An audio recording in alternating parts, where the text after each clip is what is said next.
वैसे ही कुछ शिक्षाएं पत्नियों के विषय में भी है। खोले उसके लिए इफिसियों की पत्री अध्याय 5 उसका पद 22 पढ़े क्या लिखा है।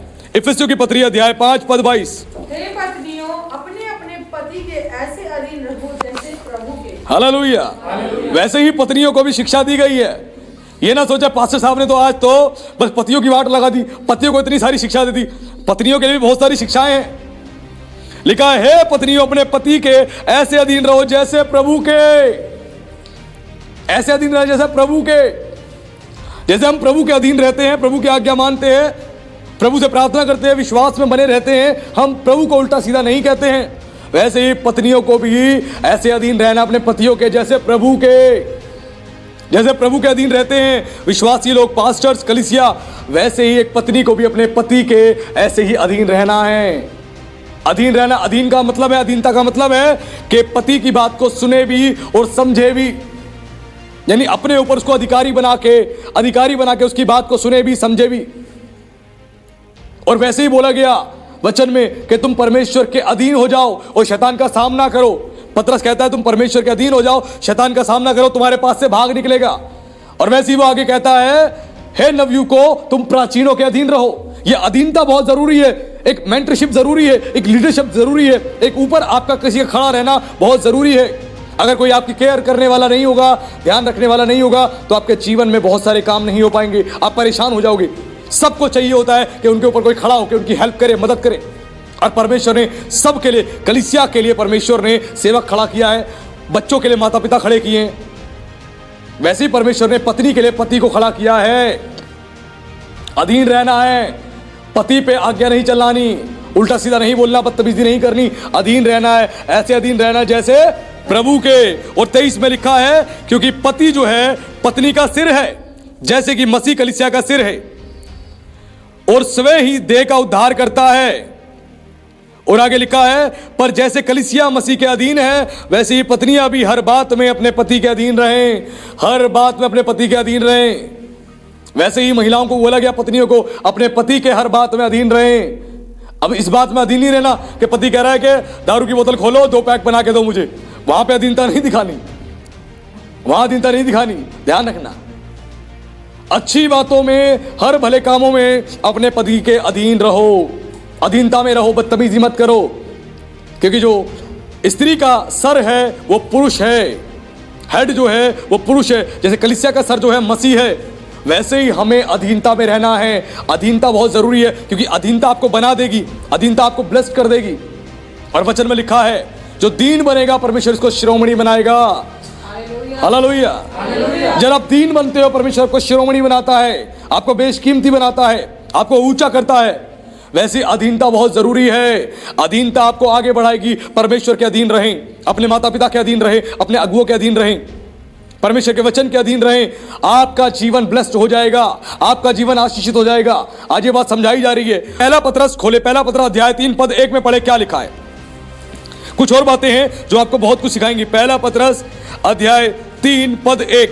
हे पत्नियों, तुम भी अपने पति के अधीन रहो, इसलिए कि यदि तुम इनमें से कोई ऐसे हो जो वचन को ना मानते हो, तो भी तुम्हारे भय सहित पवित्र चाल चलन को देखकर बिना वचन के अपनी अपनी पत्नी के चाल चलन के द्वारा खींच जाए। हालेलुया।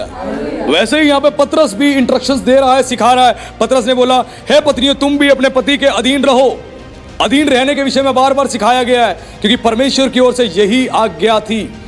और लिखा इसलिए कि यदि इनमें से कोई ऐसी हो जो वचन को ना मानते हो, ऐसे हो जो वचन को ना मानते हो, तो भी तुम्हारे भय सहित पवित्र चाल चलन को देखकर बिना वचन के अपनी अपनी पत्नी के चाल चलन के द्वारा खींचे जाएंगे। अगर एक पत्नी का पति विश्वास नहीं करता है, वचन को नहीं मानता है, तो उसको पवित्र चाल चलन और परमेश्वर का भय मानना और पति के अधीन रहना, इस प्रकार जब वो जीवन को जिएगी, तो उसका पति जो है उसके पवित्र चाल चलन को देखकर वो खींचे जाएगा, वो प्रभु के नजदीक में आ जाएगा। पति दारू पीता है, वो गाली बकती है उसके साथ, वो मारती है, पीटती है, पति को भी बदसलूकी करती है, गंदी गंदी बातें बोलती है, तो पति कहां से बदलेगा? वो बदलेगा ही नहीं। वो तुम्हारा पवित्र चाल चलन देख के, पवित्र जीवन देख के वो खींचेगा प्रभु की ओर, खींचेगा प्रभु को, उसका जीवन बदलेगा। एक मैं स्टोरी बताता हूं आपको। एक पति पत्नी थे, उनका विवाह हुआ। विवाह होने के बाद पत्नी जो है प्रभु पर विश्वास करती थी और पति जो है प्रभु पर विश्वास नहीं करता था, वो विश्वास नहीं करता था। और पत्नी को जो है चर्च जाने के लिए भी मना करता था, लेकिन पत्नी फिर भी रिक्वेस्ट करके चली जाती थी और चर्च में जाके निरंतर अपने पति के लिए प्रार्थना करती थी। उसका पति धीरे धीरे शराबी हो गया और शराब पीने लगा, शराब का आदी हो गया और शराब पी के रात को 10 बजे घर में आता, 11 बजे घर में आता और आके गिरता पड़ता, और इस प्रकार का उसका जीवन था। और उसकी पत्नी क्या करती, पति के पैरों से जूते को खोलती, उसके कपड़े खोलती, कपड़े बदलती और उसको सुला देती। ऐसे करती थी उसकी पत्नी, इस प्रकार का व्यवहार। और पति उसको डेली मारता था, पीटता था, गाली देता था, वो फिर भी पति के साथ अच्छा व्यवहार करती थी और बोझ के साथ अपने पति के लिए प्रार्थना करती थी। निरंतर ऐसे वो जीवन को जीती रही, ऐसे जीवन को जीती रही। एक दिन उसका पति बहुत ज्यादा बीमार पड़ गया और बीमारी अवस्था में आ गया और बिस्तर पर लेट गया, और बिस्तर पर लेटे लेटे भी अपनी पत्नी को गाली देता था, उल्टा सीधा बोलता था। लेकिन उसकी पत्नी बगल वाले कमरे में जाके आंसुओं से रो रो के प्रार्थना करती थी। एक दिन वो प्रार्थना कर रही थी, दरवाजा बंद करके उसका पति निकला, टॉयलेट करने के लिए जा रहा था, उसने रोने की आवाज सुनी, दरवाजे पे खड़ा हुआ, दरवाजा खटखटाने की चाह रखी, लेकिन पहले उसने उसकी बात सुनी और उसकी पत्नी कह रही थी, प्रभु मेरे पति को जीवन दे दे, मेरे पति को जीवन दे दे, उसके अलावा मेरा कोई नहीं है। और आंसुओं से रो रो के प्रार्थना कर रही थी, अपने पति के लिए जीवन मांग रही थी। और उसके पति ने उसकी बात को सुना, उसके आंसुओं को सुना, उसका दिल बदल गया। उसने निर्णय किया कि मैं इसको मारता था, मैं पीटता था, मैं इतना गलत व्यवहार करता था, तब भी ये मेरी कितनी चिंता करती है, मुझसे प्यार करती है। और इस बात को देख के उसका दिल बदल गया और उसने दरवाजा खोला। उसकी पत्नी ने देखा और उठ के आई, बताइए क्या चाहिए? उसने कहा, नहीं, मैं अपनी गलतियों के लिए तुझसे माफी मांगता हूं कि मैंने तेरे साथ गलत व्यवहार किया, तुझे मारा पीटा और बुरा व्यवहार किया, लेकिन तू फिर भी मुझसे प्यार करती है, तू मेरी चिंता करती है, मेरी परवाह करती है। मैं इस बात से मेरा दिल पूरा बदल चुका है। और उसने अपनी पत्नी को गले से लगाया और सारी गलतियों के लिए माफी मांगी।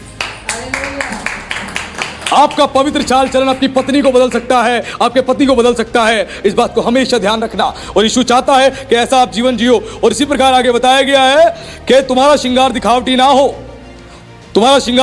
अर्थात बाल गूंथना और सोने के गहने या भांति भांति कपड़े पहनना, यह बात समझाई गई। आगे लिखा है, वर्ण तुम्हारा छिपा हुआ और गुप्त मनुष्य तो नम्रता और मन की दीनता अविनाशी सजावट से सुसज्जित रहे, क्योंकि परमेश्वर की दृष्टि में इसका मूल्य बड़ा है। और पतरस बता रहा है, दिखावटी श्रृंगार के पीछे लगे मत रहो।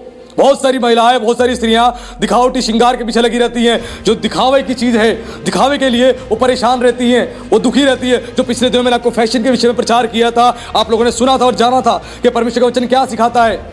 जब महिलाएं दिखाने के लिए कि मुझे उससे अच्छा दिखना है, उससे अच्छा दिखना है, मुझे पार्टी में इससे अच्छा दिखना है, पड़ोसन से अच्छा दिखना है, और मुझे सजना है, संवरना है, कलीसिया में मुझे सबसे अच्छा दिखना है, वो इस इंटेंशन से वो श्रृंगार करके जाते थे, वो दिखावटी श्रृंगार। और वो श्रृंगार उनको पाप में डुबोता है। जब आप दिखावे में लग जाते हो, पति से लड़ाई करते हो, झगड़े करते हो कि उसने तो, उसके पति ने उसको सोने का हार दिया, मेरे लिए भी लेके आओ, उसके पति ने अंगूठी दी डायमंड की, मुझे भी चाहिए, सोने के टॉप्स दिए, मुझे भी चाहिए। पति से तुम लड़ाई करते हो, दिखावटी श्रृंगार के, महंगे कपड़े चाहिए, महंगी महंगी चीजें चाहिए, तुम लड़ाई करते हो। इसलिए उसने कहा कि ये जो दिखावटी श्रृंगार है ये बेकार है।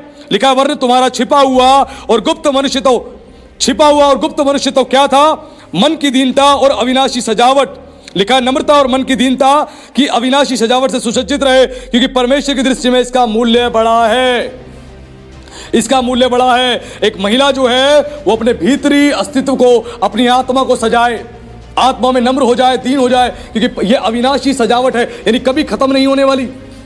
ये आपकी सजावट, नम्रता और दीनता, ये आपकी आत्मिक सजावट है, ये कभी खत्म नहीं होगी। और यही सजावट जो है, ये परमेश्वर की दृष्टि में इसका मूल्य बहुत बड़ा है। आप शक्ल से जितने मर्जी अच्छे दिखते हो, अकल से जितने मर्जी अच्छे दिखते हो, कदकाठी से जितने मर्जी अच्छे दिखते हो, जितना मर्जी पैसा है, यह मूल्य परमेश्वर की दृष्टि में इसका मूल्य बड़ा नहीं है। वरन आपकी मन की नम्रता और दीनता, इसका मूल्य बहुत बड़ा है। कि मन से आप परमेश्वर को कितना आदर करते हो, परमेश्वर के वचन का आदर करते हो, उसके वचन को मानते हो, उसके लोगों का आदर करते हो। यह मन की नम्रता और दीनता परमेश्वर देखता है और इसी के अनुसार आपके जीवन में वो आशीष को देता है। लिखा है कि परमेश्वर की दृष्टि में इसका मूल्य बड़ा है। और लिखा है, पूर्व काल में पवित्र स्त्रियां भी जो परमेश्वर पर आशा रखती थी, अपने आप को इसी रीति से संवारती और अपने अपने पति के अधीन रहती थी। वैसे ही पूर्व काल में, पुराने समय में, प्राचीन समय में जो स्त्रियां थी, वो अपने आप को पवित्र चाल चलन से और मन की नम्रता और दीनता से अपने आप को सजाती थी, वो ऐसे ही जीवन जीती थी। और परमेश्वर की दृष्टि में इनका मूल्य बहुत बड़ा है। आभूषणों का मूल्य इतना बड़ा नहीं है, बाहरी रूप का मूल्य इतना बड़ा नहीं है, जितना आत्मिक बातों का मूल्य बड़ा है। जब आत्मा में आप तैयार होते हो, सजते हो, तो परमेश्वर को आपका जीवन भाता है। क्योंकि इस पृथ्वी पे आपका शरीर जो है, इस पृथ्वी पे आप छोड़ दोगे शरीर को, ये टेम्पररी शरीर है, लेकिन अविनाशी शरीर आपको मिलेगा। अविनाशी शरीर आपकी आत्मा को मिलेगा जो अनंत जीवन के लिए होगा, और वो कभी नाश नहीं होगा, कभी खत्म नहीं होगा। ऐसा शरीर परमेश्वर देना चाहता है। और जो आपकी मन की नम्रता और दीनता रहेगी, वो परमेश्वर के सामने इसका मूल्य हमेशा बड़ा रहेगा। और आगे लिखा है, वैसे ही पूर्व काल की स्त्रियां भी जो परमेश्वर पर आशा रखती थी, अपने आप को सिरती संवारती थी और अपने अपने पति के अधीन रहती थी। पूर्व काल की स्त्रियां भी अपने पति के अधीन रहती थी, पति पर आज्ञा नहीं चलाती थी, बदतमीजी नहीं करती थी, उनके अधीन रहती थी, उनके अधीन रह के हर काम करती थी। आज की पत्नियां पति को कुछ नहीं बताती, कहीं भी चली जाती हैं, कहीं भी चली जाती है, कुछ भी काम करने निकल जाती है, पति को कोई खबर ही नहीं।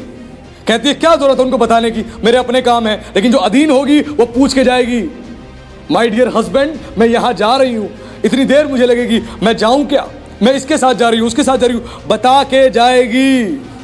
अधीनता में आज शाम को ये बनाने वाले, बना ले क्या, अधीनता में, अधीनता में रहने वाली स्त्रियां परमेश्वर को भाती हैं। जो अधीनता में नहीं, अरे मतलब क्या है, बच्चों को जहां मर्जी भेज दो, जो मर्जी काम करवा दो, अपने आप जो मर्जी कर लो, अधीन ही नहीं है। पति से बातचीत नहीं करती, डिस्कशन नहीं करती, अधीन ही नहीं, सब कुछ खुद ही कर लेंगी, अधीनता में नहीं है। ऐसी स्त्रियां कभी परमेश्वर को नहीं भाती हैं। और आगे लिखा है, जैसे सारा अब्राहम की आज्ञा में रहती थी, उसे स्वामी कहती थी, इसी प्रकार तुम भी यदि भलाई करो और किसी प्रकार के भय से भयभीत ना हो, तो उसकी बेटियां ठहरोगी। सारा का एग्जाम्पल दे गया, वो अब्राहम के अधीन रहती थी और उसको स्वामी कहती थी। क्या कहती थी? स्वामी। क्या कहती थी? स्वामी। आज तो पति को स्वामी तो बहुत दूर है, आप भी नहीं कहा जाता, आज तो तू कह के बात होती है। तो सुन मेरी बात को, सुन रहा है राहुल, तू इस काम को कर ले, सुन रहा है पीटर, तू इस काम को कर ले। इज्जत ही नहीं होती, इज्जत से बात ही नहीं होती। और सारा अब्राहम के अधीन थी, उसे स्वामी कह के बोलती थी, नाम भी नहीं लेती थी। अब्राहम, कहाँ गया तू अब्राहम? आजकल की पत्नियां नाम लेके दे लड़ाई, दे सुताई और उल्टा सीधा कहना चालू, ऐसी पत्नियां हैं। लेकिन सोचो, वो अपने पति को क्या कहती थी? स्वामी। स्वामी कहती थी और उसके अधीन रहती थी। ऐसी पत्नियां परमेश्वर को भाती हैं। ऐसी पत्नियां घर को बना देती हैं। ऐसी पत्नियां आपको आशीषित करवा देती हैं। ऐसी पत्नी परमेश्वर को चाहिए। और जब कोई ऐसे जीवन जीता है तो वो सारा की बेटी ठहरेगी, क्योंकि अब्राहम विश्वास का पूर्व पिता है।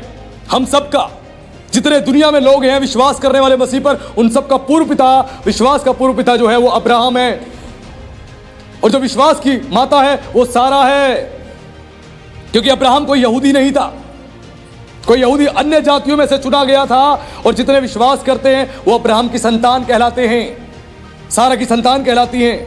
वैसे ही परमेश्वर का वचन कह रहा है, जब अधीन रहोगे, अपनी पतियों के अधीन रहोगे, आदर करोगे उनका, तो तुम भी सारा की बेटियां ठहरोगी। नहीं तो किसकी बेटियां ठहरोगी?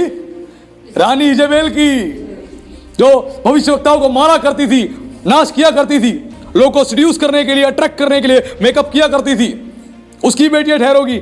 नहीं, तुम्हें परमेश्वर के पुत्र, परमेश्वर के पुत्र पर विश्वास करना है, उसके वचन पर विश्वास करना है और सारा की बेटियां बनना है, सारा की बेटियां बनना है, ऐसा जीवन जीना है। इसी प्रकार एक वचन और खोले, नीति वचन अध्याय 12 पद 4, मैं पढ़ देता हूं आपके लिए, जहां लिखा है, भली स्त्री अपने पति का मुकुट है, भली स्त्री अपने पति का मुकुट है, परंतु जो लज्जा का काम करती है वह मानो उसकी हड्डियों के सड़ने का कारण होती है। Hallelujah, hallelujah. बहुत अच्छी बात लिखी है। हे पत्नियों सुन लो, जितनी महिलाएं हैं, जवान लड़कियां हैं, शादी जिनकी होने वाली है, सबके लिए लिखा है वचन में कि भली स्त्री अपने पति का मुकुट है। जो भली स्त्री है, बुरी स्त्री नहीं, भली स्त्री अपने पति का मुकुट है, यानी अपने पति की शान है, अपने पति का आदर है।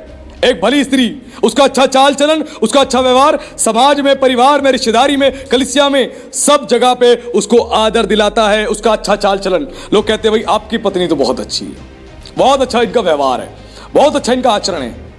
आपकी भली पत्नी आपके सर का मुकुट है, आपके सर का ताज है। अगर वो पत्नी बुरी हो जाए तो ताज सर से उतर जाता है, वो शर्मिंदगी का ताज लग जाता है। शर्मिंदगी का ताज आ जाता सर पे। लेकिन एक भली पत्नी जो होती है अपने पति के सर का मुकुट ठहरती है। और लिखा परंतु जो लज्जा के काम करती है वह मानो उसकी हड्डियों के सड़ने का कारण होती है। लेकिन जो पत्नी लज्जा के काम करती है, जिससे पति की लज्जा हो, पति बदनाम हो, पति अपमानित हो, जो ऐसा काम करती है वो उसकी हड्डियों के सड़ने का कारण होती है। पति की हड्डियां सड़ जाती हैं, वो चिल्लाता रहता है, वो चीखता रहता है, वो परेशान रहता है, वो जलता रहता है, उसकी हड्डियां सड़ जाती हैं। क्यों? क्योंकि उसकी पत्नी लज्जा के काम कर रही है। कौन सी लज्जा के काम? पड़ोस में बैठ के पड़ोसी की चुगली, इसकी चुगली, उसकी चुगली, सास से लड़ाई, नंद से लड़ाई, परिवार में सबसे लड़ाई, वो लज्जा के काम कर रही है। कलीसिया के बीच में अपमानजनक बातें कर रही है, अच्छे कपड़े नहीं पहन रही, लज्जा का कारण बन रही है। जब एक पत्नी अच्छे कपड़े नहीं पहनती तो पति के लिए लज्जा का कारण बनती है। अच्छे कपड़े पहनने हैं, अच्छे से बिहेव करना है। अगर उसका अच्छा व्यवहार नहीं तो पति के लिए पति को शर्मिंदा करने का कारण बनती है। और पति कहता है मैं क्या करूं, और सारे कहते हैं कैसी पत्नी तू लेकर आया, इसको तो कोई आदर सम्मान करना भी नहीं आता, इसको अच्छे से व्यवहार करना भी नहीं आता। और पति सुन सुन के परेशान, डिप्रेशन में आ जाता है, मैं क्या करूं। कोई घर में आता तो इसको परेशानी हो जाती है, चाय बनानी है, खाना देना है, यह परेशान हो जाती है, मैं तो खुशी से स्वागत करता हूं और यह दुखी हो जाती है। कई पत्नियां ऐसी होती है, अगर घर में मेहमान आ गए माथे पे हाथ रख लेंगी, हाय मेरी जिंदगी तो खराब हो गई। पति ने बोला अरे एक काम करो, फटाफट चाय बनाओ, चाय पिलाई, वो सोचते चल चाय पी के जाएंगे, एक काम करो खाना बना दो फटाफट से। पत्नी किचन में जाती है और बर्तनों को पटक पटक के आवाज निकालती है। पति समझ जाता है गुस्से में, और जाके पत्नी बोलती है, पति बोलता है क्या हुआ, सब कुछ मेरे ऊपर डाल रखा है तुमने, मैं ही करूंगी, मैं ही लगी रहती हूँ, है नौकरानी हूं मैं, नौकरानी। वो परेशान हो जाती है, परेशान हो जाती है। और पड़ोसी जो आए हैं वो सुन लेते हैं, रिश्तेदार जो सुन लेते हैं, वो कहते हैं नहीं नहीं आप खाना मत बनाओ, हम तो जा रहे हैं। क्यों? लज्जा का कारण बन गई वो पत्नी, पति को बदनाम करवा दिया, अपमानित कर दिया, उसके लिए लज्जा का कारण बन गई। और सुन लिया, कान तेज थे, सुन लिया रिश्तेदारों ने ये क्या व्यवहार किया जा रहा है।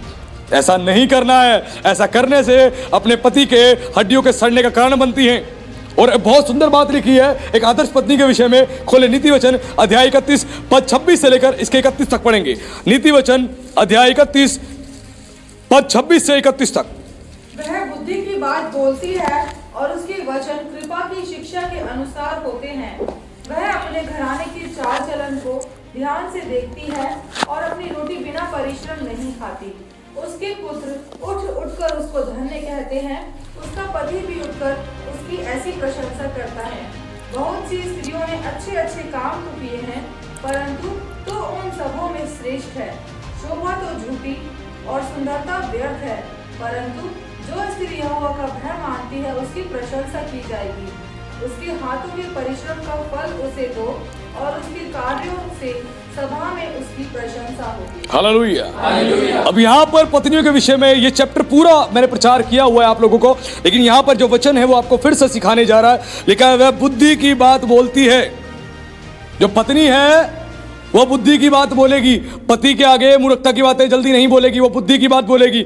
और लिखा है उसके वचन कृपा की शिक्षा से के अनुसार होते हैं। जो एक भली पत्नी के विषय में बताया गया है, एक भली पत्नी, एक आदर्श पत्नी जो होती है वो बुद्धि की बातें बोलती है, बुद्धि का वचन कहती है। और उसके वचन जो है कृपा की शिक्षा के अनुसार होते हैं, यानी लोगों पे कृपा हो ऐसी शिक्षा वो देती है, ऐसी बातें बोलती है। कृपा की शिक्षा वाले वचन होते हैं उसके मुंह के, किसी को गिराने वाले नहीं, किसी को धमकाने वाले नहीं, किसी को उल्टा बोलने वाले वचन नहीं होते। लोगों के कृपा हो ऐसे मुंह के वचन होते हैं। और लिखा हुआ अपने घराने के चाल चलन को ध्यान से देखती है और अपनी रोटी बिना परिश्रम के नहीं खाती। ऐसी पत्नी अपने पति पर, अपने बच्चों पर नजर रखती है, ध्यान से उनके चाल चलन को देखती है। मेरे बच्चे क्या कर रहे हैं, फोन में क्या कर रहे हैं, किससे मिलने जा रहे हैं, किन कामों कर रहे हैं, वो सारी बातों को ध्यान रखती है। अपने पति को भी ध्यान रखती है, पति मेरा क्या कर रहा है, अलर्ट रहता है, अलर्ट रहती है पत्नी। और पति कहीं कहते हैं मेरे ऊपर ध्यान ज्यादा मत रखा करो, ठीक है, मेरे ऊपर ध्यान रखने की जरूरत नहीं है, अपने काम से मतलब रखो। लेकिन एक भली पत्नी ध्यान रखती है कि उसका पति क्या कर रहा है, उसकी पत्नी क्या कर रही है, उसके बच्चे क्या कर रहे हैं, परिवार के लोग क्या कर रहे हैं, वो ध्यान रखती है। ये चीज बताई गई है। और उसके बाद लिखा है वह अपनी रोटी बिना परिश्रम के नहीं खाती। और एक भली पत्नी होती है बिना परिश्रम के रोटी नहीं खाती है, वो परिश्रम करके ही रोटी खाती है। फटाफट से सारे काम करेगी, काम को निपटाएगी, वो फिर खाना खाएगी। लेकिन कई पत्नियां कुछ भी नहीं करती घर में, वो कहती है मुझे खाना मिल जाए, मैं बैठ के खा लूँ। लेकिन एक भली पत्नी परिश्रम करेगी, मेहनत करेगी, उसके बाद खाना खाएगी। ऐसी होती है। हम सब की जो मदर्स हैं अपने घरों में, हम सब ने बचपन से देखा है, वो बीमार है या परेशान है, सारे कामों को करने के बाद वो खाना खाती थी, और आज भी ऐसी है। लेकिन एक जो बुरी पत्नी है वो कोई परिश्रम, कोई काम नहीं करेगी, बैठ के खा लेगी, कहेगी मैं तो थक गई, अब मैं थोड़ी देर आराम करूंगी। बिना काम करे थक गई, खाना खा के थक गई, अब वो विश्राम करेगी। लेकिन एक भली पत्नी ऐसा नहीं होती। उसके बाद लिखा है, उसके पुत्र उठ उठकर उसको धन्य कहते हैं। उसका पति भी उठकर उसकी ऐसी ही प्रशंसा करता है, और उसका पति, उसके बच्चे उठ उठकर कहते हैं, धन्य है मेरी माता कि मुझे परमेश्वर ने तेरे जैसी माता दी, तेरे जैसी मुझे पत्नी दी। धन्य है तो मेरे साथ खड़ी रहती है, मेरी मदद करती है, मेरी हेल्प करती है, हमारे खाने पीने का ध्यान रखती है, हमारे कपड़े लत्तों का ध्यान रखती है, हमारी पूरी चिंता करती है। धन्य है। उठ उठकर उसको धन्य कहते हैं, परमेश्वर की तारीफ करते हैं। वैसे पति कहता है, कितनी अच्छी मुझे पत्नी मिली है जो मेरे परिवार का, मेरे माँ बाप का, मेरे बच्चों का मेरा ध्यान रखती है। वो उठ उठकर उसको धन्य कहते हैं। उठ उठकर, ये वचन में लिखा है। उसके बाद आगे लिखा है कि उसके पुत्र उठ उठकर उसको धन्य कहते हैं, उसका पति भी उठकर उसकी ऐसी ही प्रशंसा करता है। बहुत सी स्त्रियों ने अच्छे अच्छे काम तो किए, परंतु तू उन सबों में श्रेष्ठ है। बहुत सी स्त्रियों ने अच्छे अच्छे काम तो किए, लेकिन ये भली पत्नी, ये आदर्श पत्नी उन सब में श्रेष्ठ है, यानी उन सब में सबसे ऊपर है। बहुत सी अच्छी पत्नियां तो होंगी, भली पत्नियां तो होंगी, लेकिन तेरे जैसी पत्नी कहीं नहीं, तू तो श्रेष्ठ है। जब इस चैप्टर को आप पूरा पढ़ेंगे तो आपको समझ आएगा, जो भली पत्नी के विषय मैंने प्रचार किया था उसको दोबारा से आप सुनेंगे तो आपको समझ आएगा वो किस विषय में बात कही गई है। लेकिन यहाँ पे सारांश में मैं आपको बता रहा हूं, एक भली पत्नी जो अपने पति का, अपने बच्चों का, परिवार का ध्यान रखती है, अपने पति को सपोर्ट करती है हर तरीके से, सेवा में, स्पिरिचुअल लाइफ के लिए, फैमिली में, हर ट्रबल में, हर परेशानी में, ऐसी पत्नी जो है पति के लिए तारीफ का कारण बनती है। ऐसी पत्नी जो है परमेश्वर की दृष्टि में वो हमेशा तारीफ पाती है, आदर पाती है, और वो श्रेष्ठ होती है। और लिखा है, शोभा तो झूठी है और सुंदरता व्यर्थ है, परंतु जो स्त्री यहोवा का भय मानती है उसकी प्रशंसा की जाएगी। कोई स्त्री जितना मर्जी घूंघट कर ले, जितने मर्जी अच्छे कपड़े पहन ले, सबके आगे शोभामान बन के आ जाए, लेकिन अगर वो ऐसे भले काम नहीं करती तो सुंदरता उसकी व्यर्थ है, उसकी शोभा व्यर्थ है। जितना मर्जी पल्लू तू सर पे कर ले, लेकिन सास को तू गाली दे, पति को तू गाली दे, तेरे पल्लू का कोई फायदा नहीं। तो तू शोभावान बन रही है, तू शोभा कर रही है, इसका कोई फायदा ही नहीं, तेरे पल्लू रखने का फायदा ही नहीं। अगर तू पल्लू रख रही है, शोभा भी है और तू सुंदर भी है, तो तेरी केवल तेरे कपड़ों से, तेरे ड्रेसिंग सेंस और तेरी सुंदरता से तेरी तारीफ नहीं होगी। लेकिन अगर तू एक भली पत्नी है, अपने पति को हर तरीके सपोर्ट लगा रही है, तू अच्छा काम कर रही है, तो बताया गया है उस पत्नी की तारीफ होगी जो परमेश्वर का भय मानती है। क्योंकि सुंदरता तो व्यर्थ है और शोभा भी झूठी है। झूठा दिखावा मत कर, चुन्नी ओढ़ के तू सर पे तो चुन्नी ओढ़ के तू दिखावा, अच्छे कपड़े पहन के तू शोभामान बन के आ रही है, तू बड़े आदर से बात कर रही है, लेकिन उसके बाद लड़ाई होती है, दे चुन्नी, उसके बाद साइड में, अब बताओ तुम क्या कह रही हो, तुम जानती हो मैं किसकी बेटी हूं, तुम जानती हो मैं कहां से आई हूं, बताओ तुम्हें मैं अभी। कोई फायदा नहीं, कोई फायदा नहीं। परमेश्वर का जो भय मानती है उसकी तारीफ की जाएगी, प्रशंसा की जाएगी। जब परमेश्वर का भय होगा आप बदतमीजी नहीं करोगे। परमेश्वर का भय का मतलब है उसके वचन के अधीन रहना, परमेश्वर के वचन के अधीन रहना। अगर आप ऐसा करोगे तो आपकी तारीफ होगी। और लिखा है उसके हाथों के परिश्रम का फल उसे दो, उसके कार्य सभा में उसकी प्रशंसा होगी। और जो भली पत्नी है क्या करो, उसके हाथों के परिश्रम का फल उसे दो। जो अच्छी पत्नी तारीफ, जो मेहनत कर रही है, परिश्रम कर रही है आपके परिवार को संभालने के लिए, आपके घर के लिए, उसकी तारीफ करो, उसको फल दो। यानी केवल उसको शब्दों से ही आदर मत दो, उसके लिए कर्मों से, यानी उसको तोहफे भी दो, उसकी हेल्प भी करो, उसकी मदद भी करो, उसको प्यार भी करो। कई पति ऐसे अपनी पत्नी को कहीं घुमाने भी लेके नहीं जाते, कभी कहीं लेके नहीं जाते, घर में कैद कर देते हैं। और कई सालों से कितनी पत्नियां कैद हैं, कहीं लेके तक नहीं जाते। क्या कहते हैं, रहने तो कभी चलेंगे, और लेके कभी नहीं जाते। लेकिन एक जो अच्छा पति होता है अपनी पत्नी का भी ध्यान रखता है, माता पिता का भी ध्यान रखता है, भाई बहनों का भी ध्यान रखता है। वो घुमाने लेके जाता है, चलो मैं तुम्हें घुमा के लेके आता हूँ। वो बेचारी घर में काम करते करते करते करते बोर हो जाती है। लेकिन जब उसका पति अगर अच्छा है तो उसके परिश्रम को देखे, कितनी मेहनत करती है, वो कितना परिश्रम करती है, उसको लेके जाए, उसको इज्जत दे, उसको आदर दे, अच्छी जगहों पे लेके जाए, घुमाए, ताकि उसको भी अच्छा लगे, उसका मन भी फ्रेश हो, उसको भी आनंद आए कि मेरा पति देखता है मेरे परिश्रम को और वो मुझे आदर देता है। और लिखा है उसके कार्यों से सभा में उसकी प्रशंसा की जाएगी। और जो ऐसी पत्नी होगी उसके कार्यों से सभा में, यानी लोगों के बीच में जब रिश्तेदार इकट्ठे होंगे तब उसकी तारीफ होगी, कलीसिया में इकट्ठे होंगे तब उसकी तारीफ होगी। जहां जाओगे उसकी तारीफ होगी। क्यों?